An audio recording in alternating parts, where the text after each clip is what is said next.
activa el P53, que es el guardián del genoma, y activa la telomerasa, promoviendo una inmortalidad celular. Y la D7 inactiva, perdón, a otros receptores como el PRB, el P107 y el P130, que favorecen la progresión de las células. Y todo este conjunto de acciones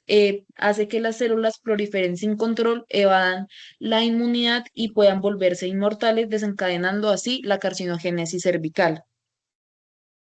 Y pues con este breve resumen, ahora vamos a comenzar con el tratamiento. Entonces comenzamos con la terapia sistémica como tratamiento concurrente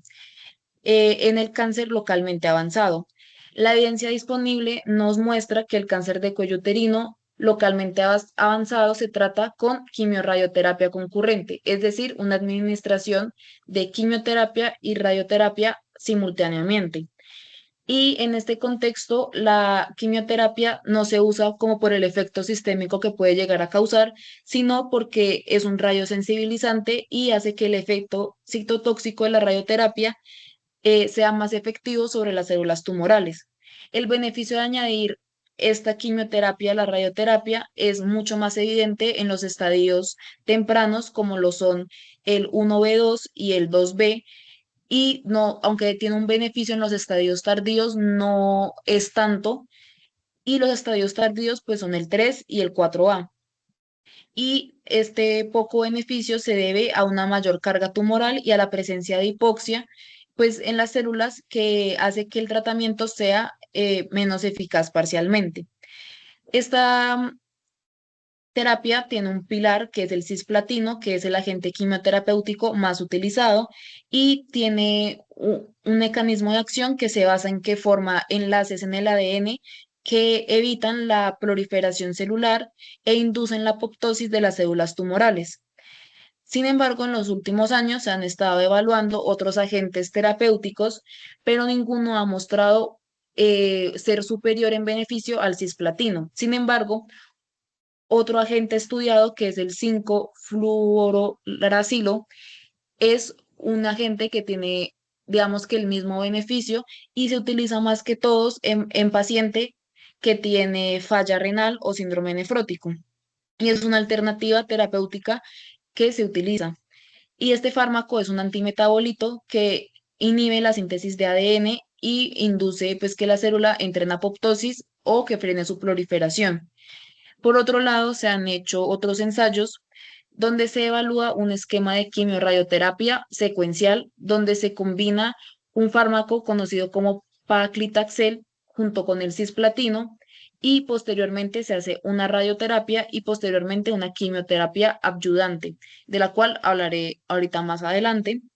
Y este enfoque se ha asociado con una mejor supervivencia libre de enfermedad y con una reducción del riesgo de muerte por cáncer de cuello uterino, sobre todo en pacientes que han mostrado tener factores adversos. Los resultados mostraron que el grupo que se le administró esta secuencia de paclitaxel y cisplatino mostró una supervivencia libre de enfermedad de 3 años del 90% frente al 82% en el grupo tratado únicamente con radioterapia, lo que nos muestra una reducción del 48% en riesgo de recaída o muerte.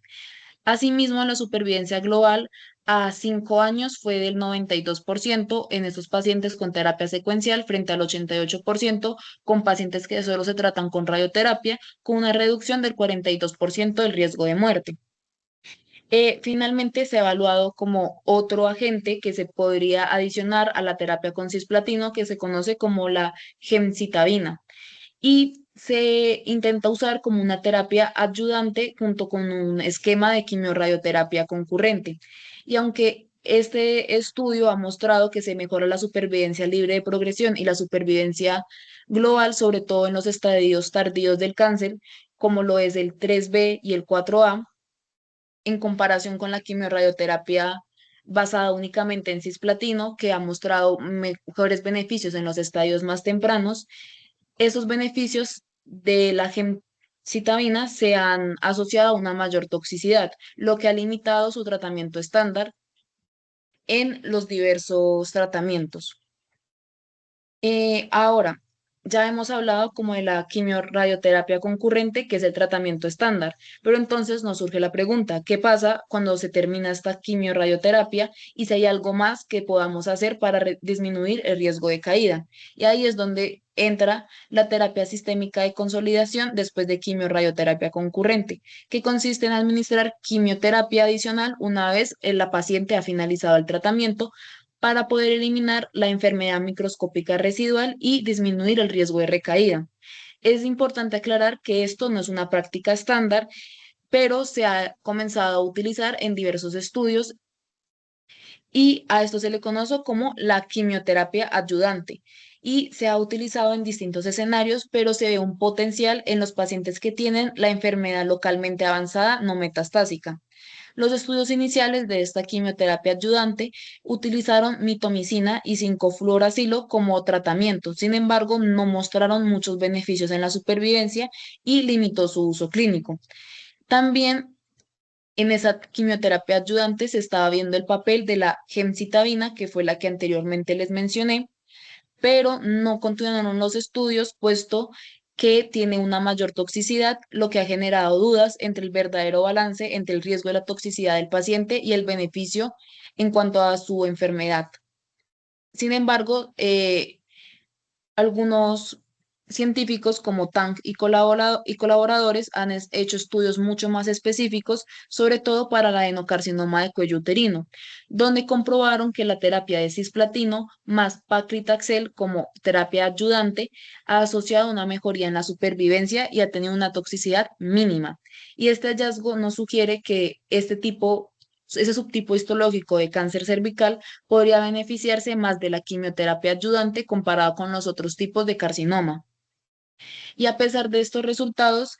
no se ha recomendado la terapia rutinaria en el carcinoma de células escamosas de cuello uterino, ya que aún sigue existiendo un debate sobre la magnitud del beneficio en la supervivencia justifica el aumento de la toxicidad en los pacientes. Sin embargo, se han hecho más estudios y se ha comprobado que la quimioterapia neoayudante administrada antes del tratamiento definitivo o realizado antes de una cirugía reduce el volumen tumoral, lo que permite que la radioterapia y la cirugía sean mucho más eficaces y mucho menos tóxicas. Y además se ha concluido que tiene la posibilidad de disminuir la metástasis a distancia mediante la eliminación de micrometástasis. Y dado que el subtipo de carcinoma más quimiosensible es el carcinoma de células escamosas de cuello uterino, se considera que este es el que va a ser más beneficiado de esta nueva terapia neoayudante, pero sin embargo la evidencia no ha comprobado lo suficiente como para establecerla como un tratamiento estándar. Ahora, una vez que logramos una buena respuesta en el tratamiento inicial y en esa terapia neoayudante, la siguiente pregunta que nos surge es cómo evitamos que la enfermedad vuelva a aparecer. Y ahí es donde surge el concepto de la terapia de mantenimiento. La quimioterapia de mantenimiento tiene como objetivo disminuir o prevenir la recaída de la enfermedad después de que se alcanzó una respuesta favorable en el tratamiento primario. Para que una estrategia cumpla como terapia de mantenimiento debe tener tres pilares fundamentales: que demuestre eficacia, que sea bien tolerado a largo plazo por los pacientes y que sea rentable tanto para el paciente y para los sistemas de salud. Y estos pilares son fundamentales ya que se debe tener en cuenta que esta terapia se administra en periodos prolongados y que el paciente en muchos casos puede estar asintomático cuando se le administra la terapia. Hasta el momento, la evidencia disponible no ha demostrado de manera convincente la existencia de un agente claramente eficaz o que pueda ser el estándar para el contexto de la terapia de mantenimiento. Sin embargo, un estudio realizado por Teguar y colaboradores mostró que la combinación de quimioterapia con bevacizumab, un fármaco que de hecho voy a hablar más adelante a profundidad, que el bevacizumab es un anticuerpo monoclonal antiangiogénico, mejoró el pronóstico en comparación con la quimioterapia sola. Y esos resultados sugieren que la inhibición de la angiogénesis podría desempeñar un papel relevante para el tratamiento de la enfermedad residual. Por otra parte, se realizó un estudio en Japón, un estudio que evaluó la terapia de mantenimiento oral con el antimetabolito del 5-fluoracilo y este análisis mostró que la quimioterapia ayudante oral con este antimetabolito podría ser beneficiosa para el adenocarcinoma cervical, pero no mostró el mismo efecto para el carcinoma de células escamosas, lo que nos vuelve a resaltar la importancia del tratamiento dependiendo del tipo histológico de cáncer y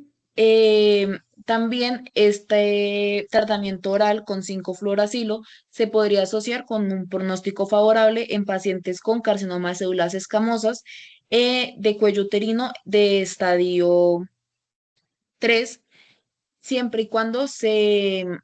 pueda combinar con otros medicamentos conocidos como Tegafur y Uracilo, que son capaces de aumentar la concentración del 5-fluoracilo, lo que demuestra que se han hecho como nuevos estudios y nuevos descubrimientos para, sobre todo, tratar los estadios del cáncer más tardíos, que son los que menos se favorecen, pues, de la terapia estándar.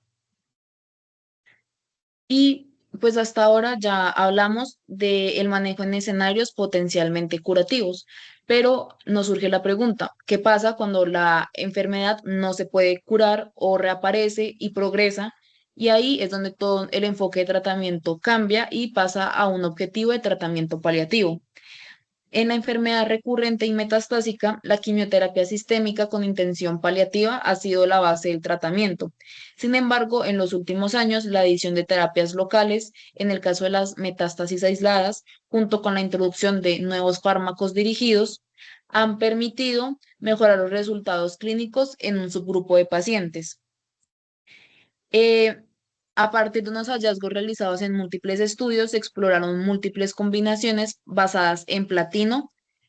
donde se usa el cisplatino como el tratamiento estándar combinado con otros fármacos como el paclitaxel, la ifosfamida, el topotecan y otros agentes.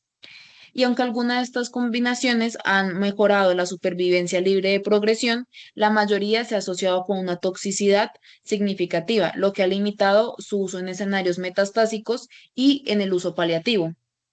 Sin embargo, de estos estudios hubo una excepción y fue la combinación del cisplatino con el paclitaxel, que mostró un perfil de eficacia y tolerabilidad mucho más favorable. Además, que en pacientes con disfunción renal se puede utilizar el reemplazo del cisplatino por carboplatino como una alternativa mucho más segura. A pesar de los avances terapéuticos en el contexto metastásico, la mediana de supervivencia global continúa siendo cercana a un año.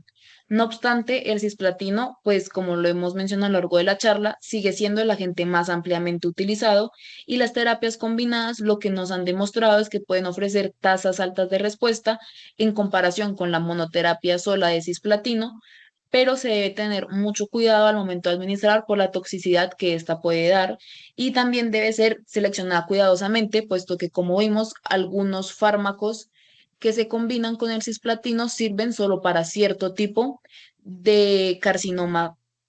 cervical, por lo que se debe seleccionar cuidadosamente a las pacientes y debemos seguir explorando de nuevas estrategias para mejorar los desenlaces en este escenario. Ahora, pues les voy a hablar como un poco de las nuevas terapias que se han estado realizando fuera de estas, que son como muchas el estándar o que son como las que siempre hemos venido utilizando. Y estas terapias surgen gracias a la biología emergente y al estudio genómico del cáncer de cuello uterino. Eh, Se realizó un proyecto conocido como el Proyecto Atlas del Genoma del Cáncer, que propuso una nueva clasificación genómica del cáncer de cuello uterino, basado sobre todo en características moleculares y en su asociación con la infección del virus del VPH. A partir de este análisis, se identificaron subgrupos de carcinomas escamosos con alto y bajo grado de queratina, así como un grupo diferenciado de adenocarcinomas. Aunque la implicación clínica de estas nuevas clasificaciones y este nuevo desarrollo en genómica del cáncer aún no está completamente definida, este análisis ha permitido caracterizar de forma más precisa las nuevas mutaciones que podría tener el cáncer y en la actualidad el producto de este análisis se ha utilizado en diferentes ensayos clínicos para realizar tratamientos mucho más personalizados y basados en la biología tumoral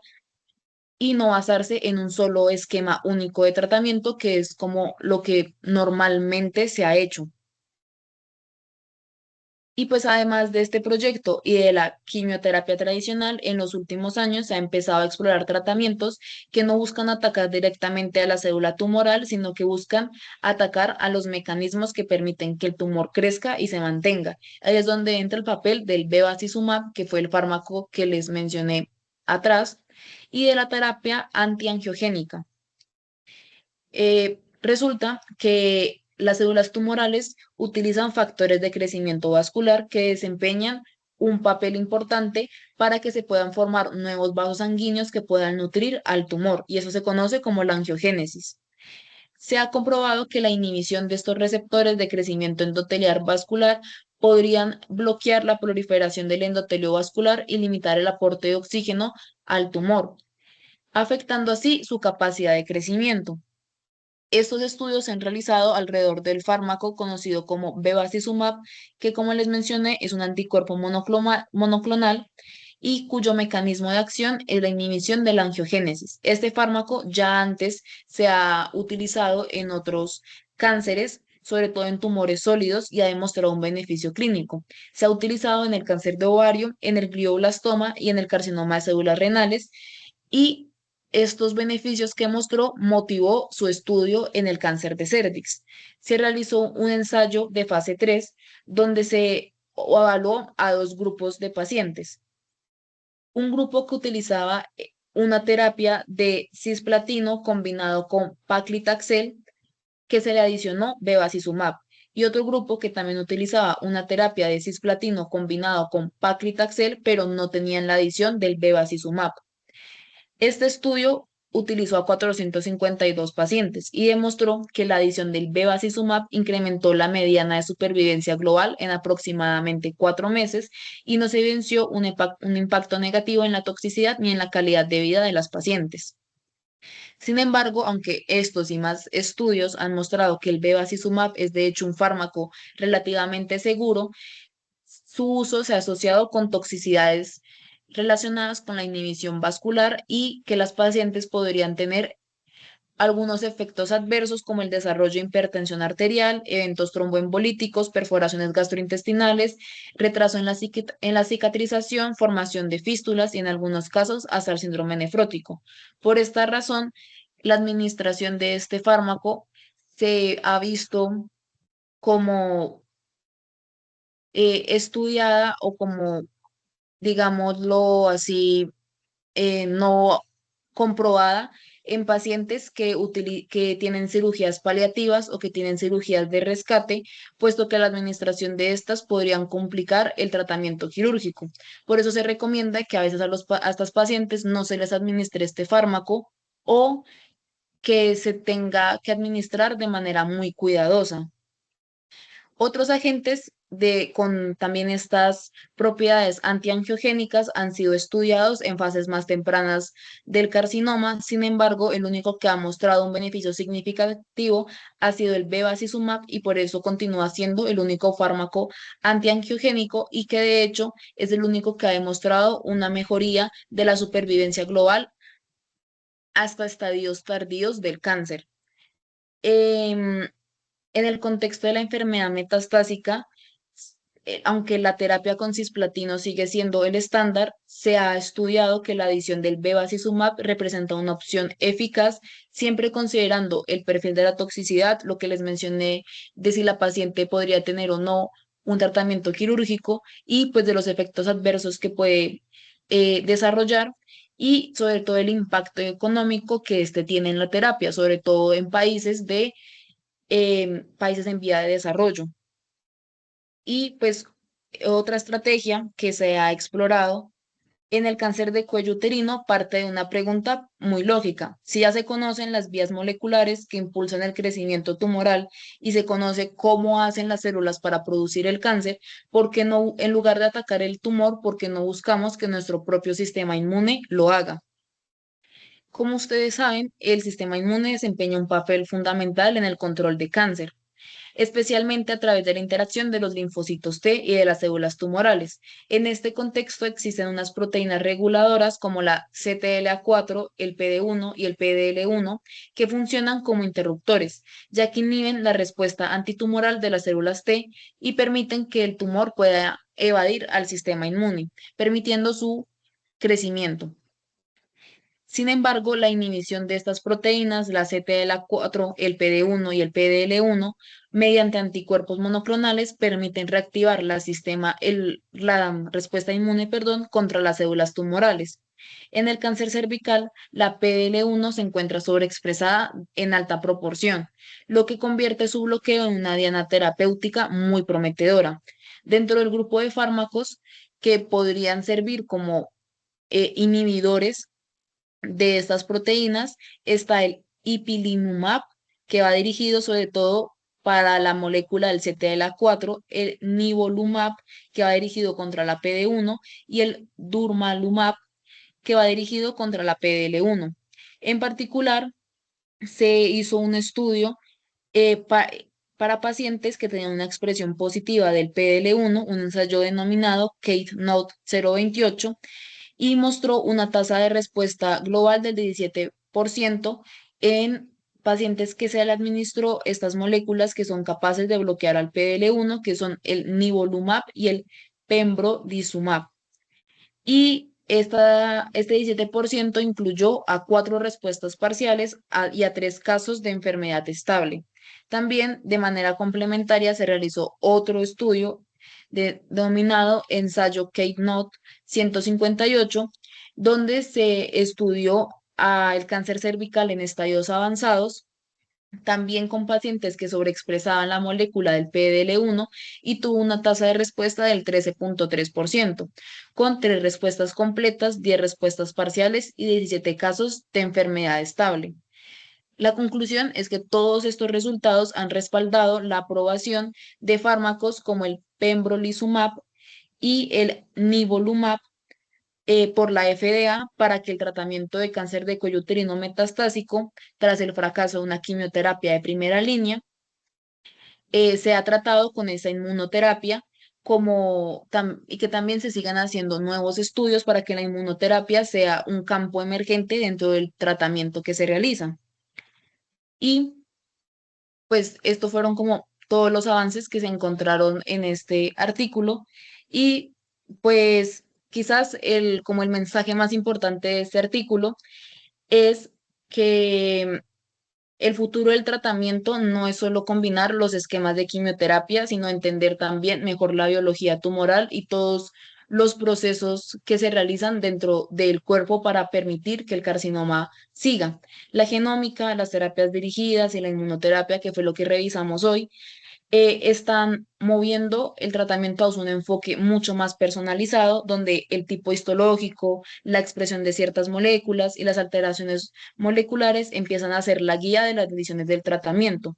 Y aunque hoy se sigue tratando el cáncer de cuello uterino con estrategias consolidadas y siguiendo el estándar de la quimiorradioterapia, se está haciendo un camino hacia un modelo mucho más preciso y mucho más individualizado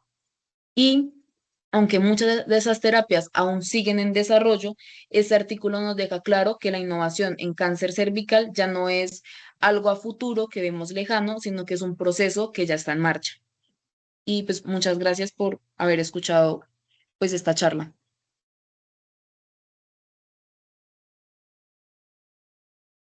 Muchas gracias a ti, Mario, una charla muy completa y pues muchas gracias por traernos todas estas actualizaciones que hay en el tratamiento. Eh, pues creo que hablo por todos cuando te digo que aprendimos mucho hoy y pues gracias a todos los asistentes por conectarse. Que tengan muy buena noche.